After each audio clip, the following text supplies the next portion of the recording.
The people are tired of being tired. And when you get to a certain point of being tired, something is going to change. My guest today wears many hats: business consultant, author, talk show host, and former Long Beach City Council candidate.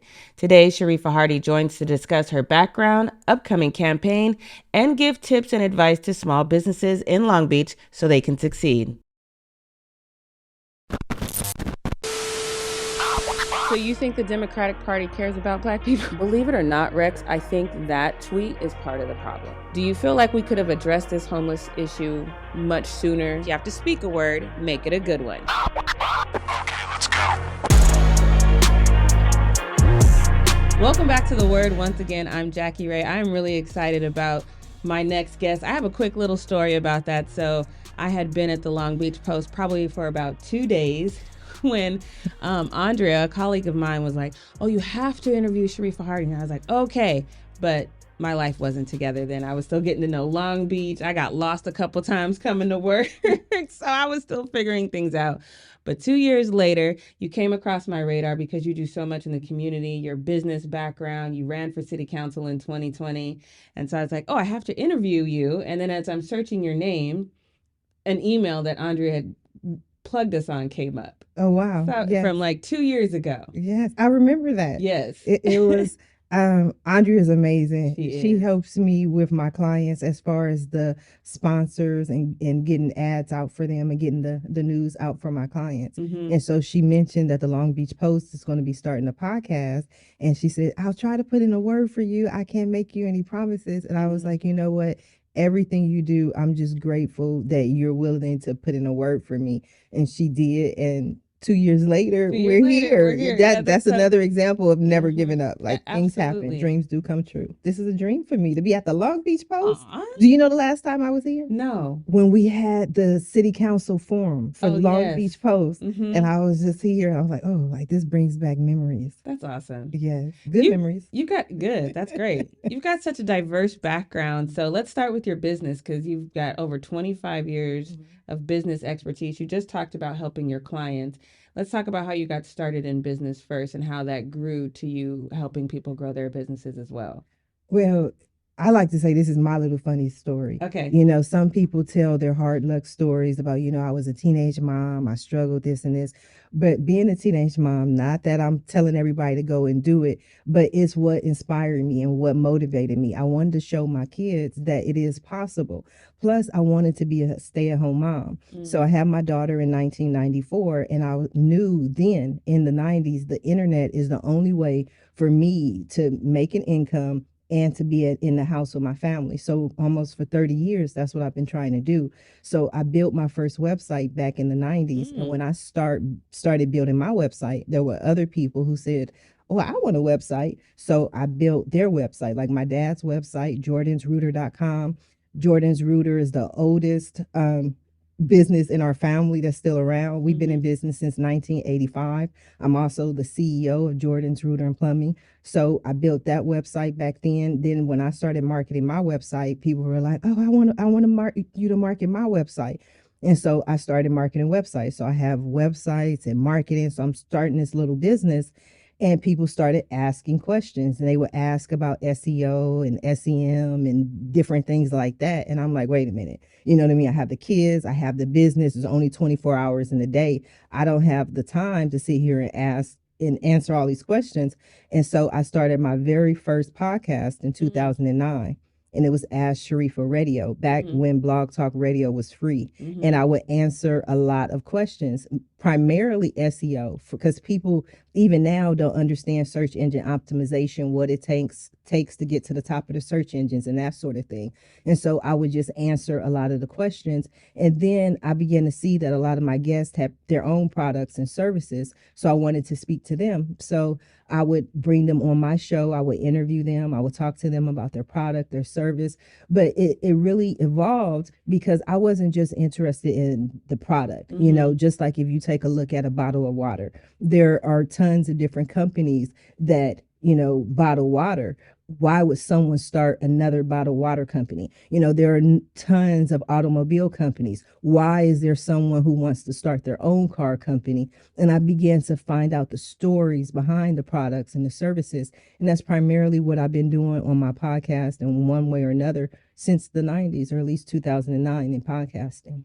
So in 1994, Yes. how old were you, if you don't mind? No, I was 18. 18, and Yes. you had the foresight to know that the internet, because I feel like at that time in night, people thought it was just going to be this little thing that people do from Yes. time to time. Yes. And for you at 18 to have the foresight that it was going to be, explain that. You know, when you say it like that now, it sounds so wonderful. It sounds so good. It sounds like I should be this multi-millionaire Right. by now. I'm not. So, you know what I mean? Send all your donations to my campaign right now. But I had what I feel is a limited foresight, which means that, like, if I just discovered electricity, I would be like, oh, look, this electricity lights my house so me and my kids can see. But I Gotcha. didn't have the foresight to say the internet is going to revolutionize the world, is going to bring us all together. I didn't see that far. I talk about it all the time. One of my biggest regrets is that I didn't purchase a whole bunch of those one-word domains. Domains are multi-million-dollar industry. You know, the original person who purchased the McDonald's.com domain for maybe like $10 sold it back to McDonald's, the franchise, for millions of dollars, because it's the wild, wild west. It's, if you own the domain, it doesn't matter trademark and all that, because your McDonald's could be a McDonald's shoe store. So it's not in competition with McDonald's, the restaurant. So I always like, man, if I would have really knew what I knew then, or if I would have really just stuck to my guns and said the internet is going to change the world, because back in the 90s, there were certain people in my family who called me lazy. They were like, you're lazy. And today I look back and I know it was their way of loving me. They loved me. And back in the 90s, if you didn't leave the house, you didn't want to work, period. Right, I mean, right. that's black, white, no matter what race, you left the house, you went to work. That's what you did. And I was like, no, I want to be here with my baby. She cute. You know what I mean? Right. She giggles. I want to see her first steps. And, you know, when she say mama, I don't want her to be with a nanny or somebody else, or with a family member. If that could be their job, why couldn't it be my job? It was almost kind of like necessity gave birth to your Yes. invention. And I think that's a beautiful thing. You also mentioned something that I haven't even gotten to all my questions yet, because I just love hearing your story. And that's something that I have a lot of friends that they struggle with. They have this idea, but when you look at the market, you know, especially when we're talking about hair, Black women, we love our hair. And so I have a lot of friends that are doing these different like essential oils for your hair that promote hair growth and things like that. But there is a hesitancy to really put it out to anyone outside of their friends and family, because they feel like the market is saturated. Would you tell them to abandon that thought process and just dive in and do it anyway? You know, I never answer direct questions. You'll learn that about me. I got a story. Like, that's what old people do. Let me tell you this story, right? I always ask the question. This is always my first question. Are you operating a business or are you operating a hustle?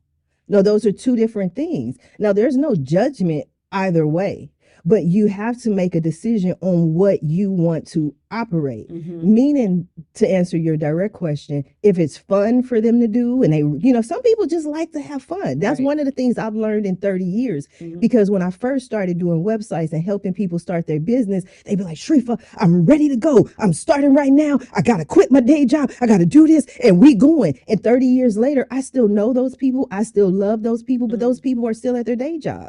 They just are not, for whatever reason. I don't know. I don't have the answers. AskSharifah.com is what it is, but I don't know. You know, they don't make that second step. But then there are other people I've seen grow. We raised about $6 million in the IPO we did in 2016 for a company who was like, this is what I want to do. So if it's a business, then you have to operate it as a business. What does a business have? And one of the mistakes that I will say is a mistake that this generation has is they will tell you, and a lot of other people will agree, oh, all you need is an IG. All you need is an Instagram. Okay, and I'm going to tell you right now, if all you have is an IG or Instagram, you're operating a hustle, period. There's no other way around it.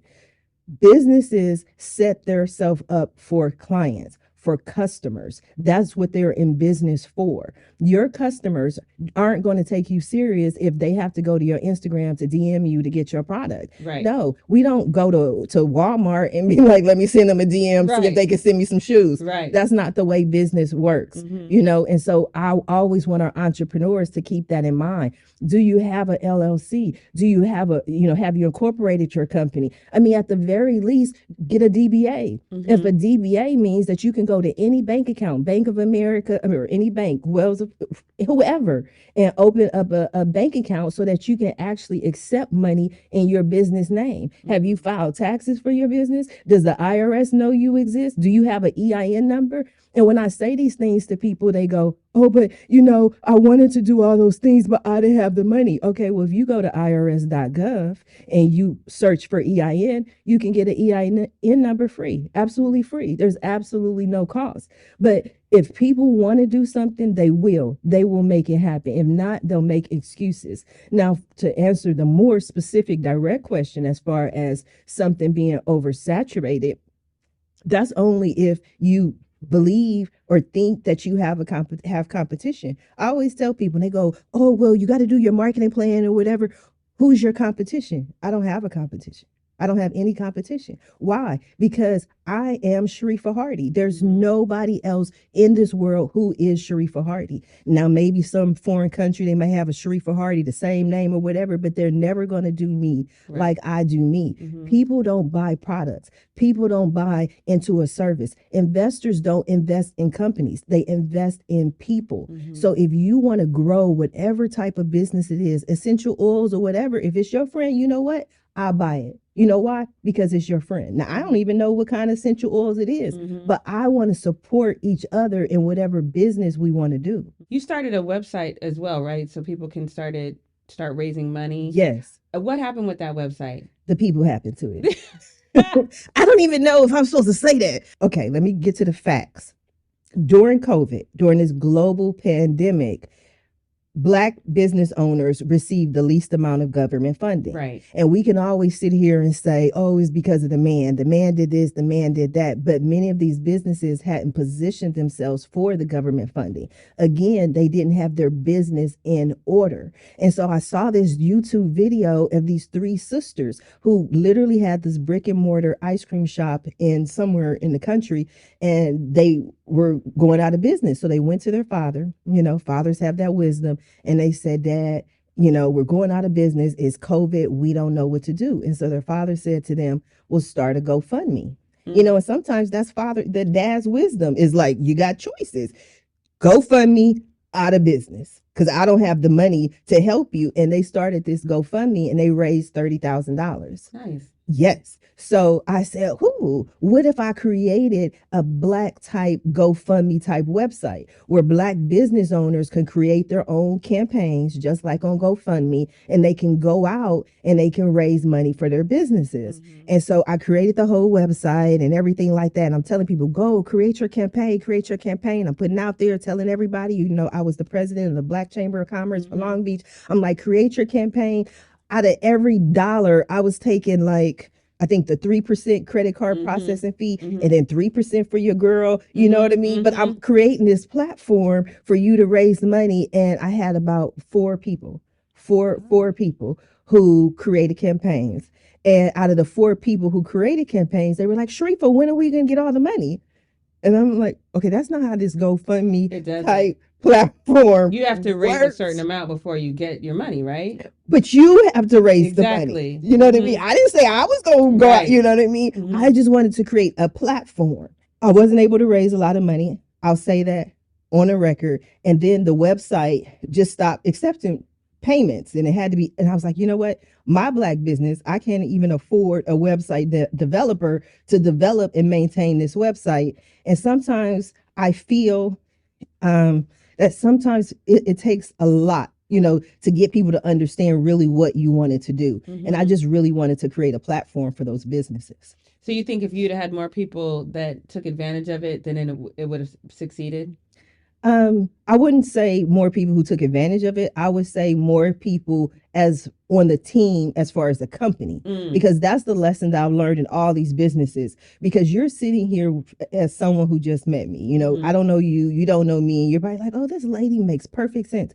But the people who follow me on social media, they know I'd be like, Monday I want to do this business, and Tuesday I'm gonna do this business, and Wednesday I'm gonna do this business, and by Friday I'm like, you know what, I want to go to the beach. Right. You know what I mean? Right. Because it's ideas for me. It's things I would love to do. I would love to help raise $1.5 billion for Black businesses. I would love to say that's something. I'm running for Senate in 2024. That would look excellent on my resume to say, look, we just got over $1 billion for Black businesses.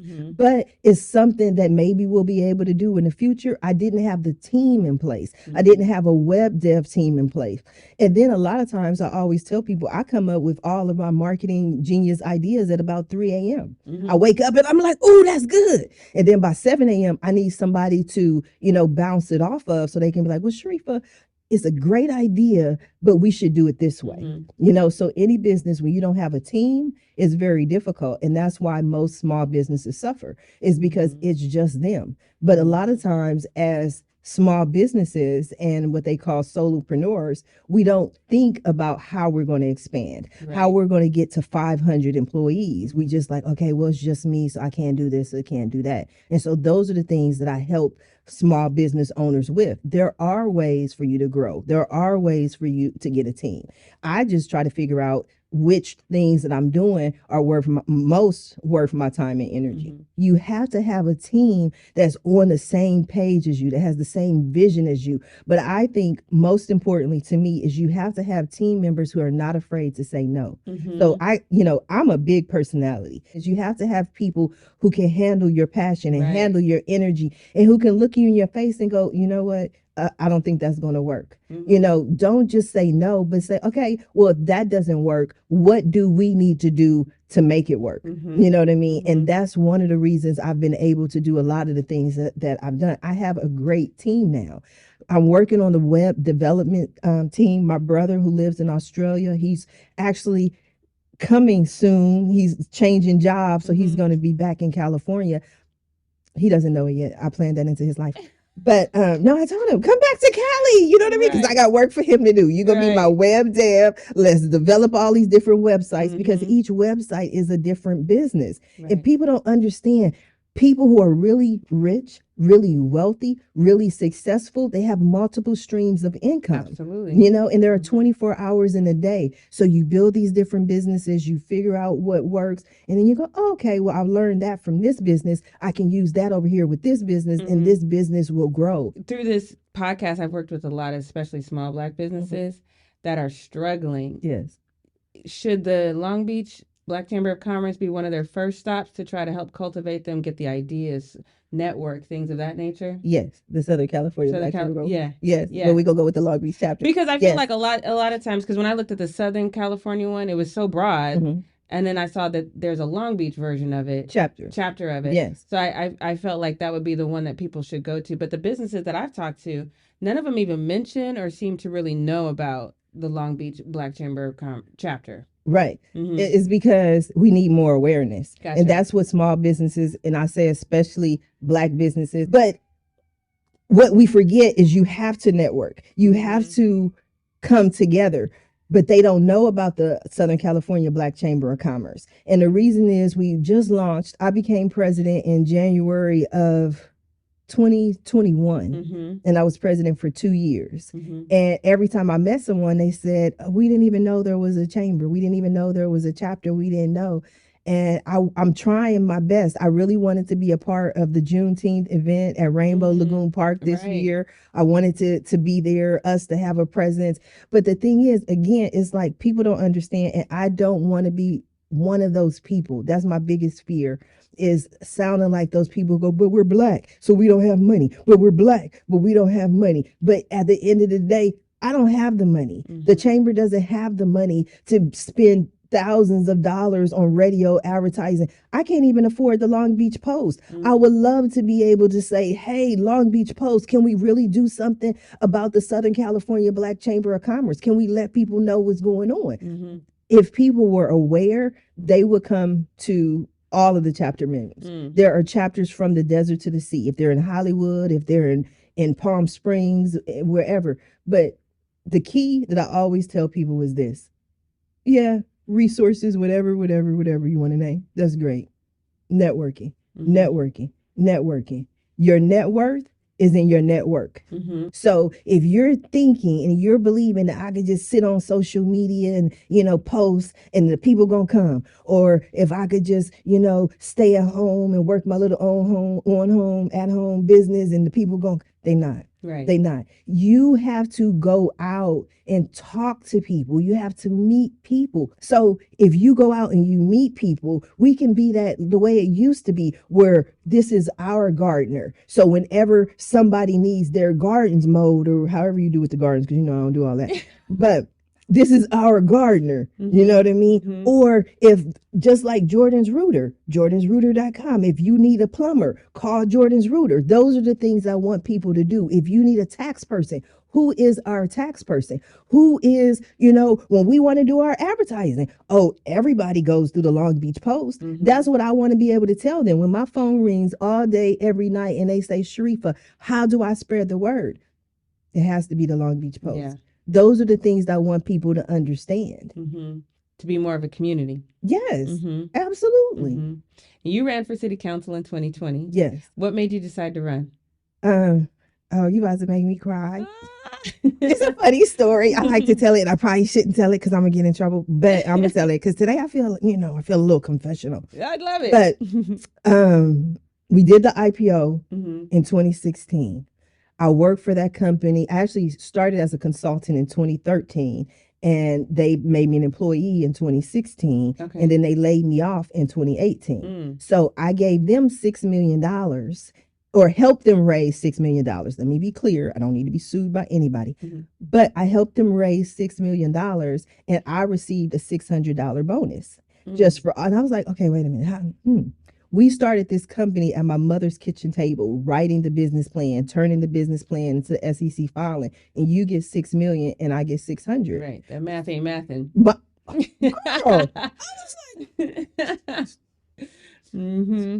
carry the zero. I was like, Shamel, this just don't seem right, and I was trying to believe, and I was trying to get all my people and my family and everybody to believe, and they raised all this money and helped them raise all this money, and they're like, well, here's your bonus, 600 United States dollars. And so then what happened, I'm gonna tell you the truth because I ain't gonna lie to you, I got in angry black girl mode, and every time he asked me something, I was like, what you need? So he was like, Sharifah, I can't have this attitude around, the other employees. I'm going to have to lay you off. And I was just like, wow, So I got laid off, and that was March of 2018. And I wasn't able to pay. I paid my March and April rent. I told you I'm old. I give long stories. I am going to get to the point. Right. This is a true story. That's why I have so much fun in running for Senate and campaigning, because people don't know my motivations for doing stuff. And so it was May, and my landlord, her name was Mrs. Sally Martin. She called me, and I hadn't paid my rent. And, now we got, it's 20 something, we got caller ID. So I see her name on the caller ID. I'm freaking out. I have no job. I have no money. I have a nice house that I love, and I was not feeling being unhoused. Right. So I answered the phone. I'm like, Mrs. Martin, I don't have your money. I don't know what to do. I can't give it to you. I don't have a job. And she was like, I did not call you about that rent. She said, don't you worry about that rent. You focus on your business. She said, people always trying to send money to Africa. Charity starts at home, then abroad. She said, you got a good mind. You focus on that business. And I said, thank you, Mrs. Martin. And she's like 94 at that time. And so I'm trying to build this business one day. And so it's like 2 months later, Mrs. Martin calls again, and she was like, I think you should run for city council. And again, my mind is like, this lady about to ask me for this rent, right? So I'm like, city council, right? She's like, yeah. She was like, you have a good, intellect. You have good reasoning and deductive reasoning. And these people, they don't know what they doing. They need some new blood in this city. And you go run for city council. I said, but Miss Martin, I got to pay the rent. I got to get the, no, you don't worry about that rent. You go run for city council. So Wow. I'm just running for city council because I'm like, it's run for city council or pay the rent. Because all I could do is say, well, Miss Martin, I tried. They didn't hire. You know what I mean? I'm sorry. Right. Sully Sorrow got it. You know what I mean? Like I lost. Mm-hmm. So I'm going through this whole process. But I found that I had a voice. Mm-hmm. And I was somebody, I built my first website in 1994. Mm-hmm. But from then, I got laid off 10 times. Right. Mm-hmm. I worked for American Express. American Express laid off about 3,000 people at one time. I was working for another company. I was working for Affinity Hosting, internet hosting, which taught me a lot of the search engine optimization and different things like that. They relocated to Fort Lauderdale, Florida. They was like, you can go to Florida or you don't have a job. And I was like, I don't have a job. You know what I mean? I had other companies relocate to Chatsworth. I had companies, small companies that were trying to get different rounds of funding. Maybe they got one round of funding and then they had to lay people off because they didn't receive the second round of funding. So I'm going through all this process and learning so many different skills. You know what I mean? And so when I became a person running for city council, everybody was like their favorite question. They love this question. What are your issues? What are your issues? And I'm like, unemployment and homelessness. You know what I mean? Because I'm like, if I don't get a job, I'm gonna be unhoused. You know what I mean? So that was what was important to me. And so even now we're still dealing with, you go to the 710 freeway, there's like a whole community living under the freeway. Yeah. We just got the mission over here to house more people. And I love it. I love what Rex Richardson is doing. Excuse me, I apologize. Much respect, Mayor Rex Richardson is doing. But when are we going to get these systems to create more jobs for people? Most Americans, not just in Long Beach, not just in California, across the nation are one paycheck, one accident, one oops, one trip to the Bahamas, whatever they want to do away from being homeless, away from being unhoused. And I think that's a sad reflection on America. So when you give me a mic and you tell me that I can say whatever it is that I want to say, I'm like, okay, let's talk. You have to create the opportunity. America is not necessarily one of those places that's going to hand you an opportunity, but if you create the opportunity, like people say, oh, well, the people here, they just want to get on welfare or whatever you call it and do nothing. Do you know how much the county would give me if I decided to get government benefits? $200. $200 a month. I'm 47 years old. I could eat $200 in 15. Ooh, I'm a big girl. You know what I'm saying? You know what I'm saying? But that's why I don't go through all these different things. I could go make that in driving for Uber. But see, this is what's happened to our economy. We live in a gig economy because a long time ago, again, I kept getting laid off. Our parents, my mother was a director of public relations for St. Mary's Hospital in Long Beach for 21 years. 21 years. People used to stay at their jobs for long periods of time. Absolutely. The jobs, when you used to get a job, it was guaranteed that you had benefits. You had health benefits. There was no question, no, oh, well, no. My job comes with, it's like selling me a car with no tires. Right. You know Absolutely. what I mean? Now, so there's a lot of loyalty from the employees because all you want to give me is $16 an hour. Well, I can go over here for $17 an hour, or I could go drive for Uber. I could go drive for Lyft. I could go drive for DoorDash. Right. I could go drive for Instacart. I could go work for InstaWork. You know what I mean? Okay, so did Miss Martin have you run for Senate too? No. No, Mrs. Martin Sally, she passed away during COVID. Oh no. She didn't have COVID. I always make that clear. But I loved her. She passed away at 98 or 99. Long, beautiful life. Yes, and she was beautiful. And I believe had it not been for COVID epidemic, she would have lived to at least 104, 106. Because prior to COVID, she walked a mile each way. She went to yoga. She went to Tai Chi. She Oh, did a lot. And so when the lockdown happened, she would sit in a chair in the living room all day, every day. And just then watch. she went there from the chair to the bed, and then she never came back out. But this woman changed my life. She changed my world. She was a blessing to so many people. And when I get to the levels that I'm going, there will be a building, at least a building named after Mrs. Sally Martin. Oh, that's beautiful. Thank you. So why did you run for U.S. Senate then? Because I love campaigning. I love helping Okay. people. I love getting to the point where I'm telling people, no, this is what the people need. The people are tired of being tired. And when you get to a certain point of being tired, something is going to change. Mm-hmm. People are hungry. People want to eat. Why is your hourly wage, at least minimum wage, let me say 16? Oh, people think they're doing good when they make 20. But if you order an average meal, that one meal for one person is going to be $25. Mm-hmm. So Mm-hmm. we have to make changes in the way we do things. And the answer or the excuse that there is no money is not, it doesn't fly with me, because I know millionaires, I know billionaires. I talk to them. You know what I mean? They not giving me billions of dollars or millions, which I'm trying to, you know what I mean? If you're watching this interview, Sharifah Hardie for Senate.com, make a donation now. But the whole point is there's more than enough money out there. Mm-hmm. So as you're running, running for Senate is a lot bigger. It's a bigger ocean than the pond of Long Beach. Mhm. What are you doing different in your campaign to help you get closer to a win this time?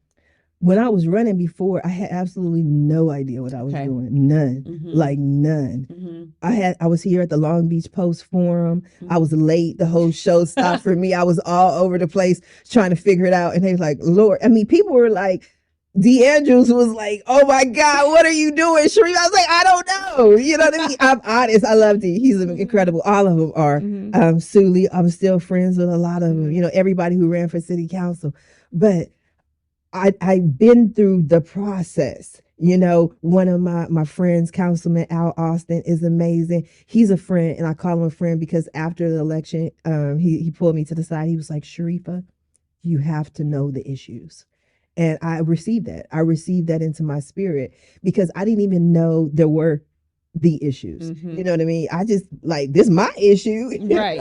He's like, Right. I know my issue, Mm-hmm. So I'm just working to be a little bit more informed on what's going on, because people were asking me questions and they were like, well, what do you think about the trails at Maldives? And I'm like, you know what I mean? Right. So it's just being informed.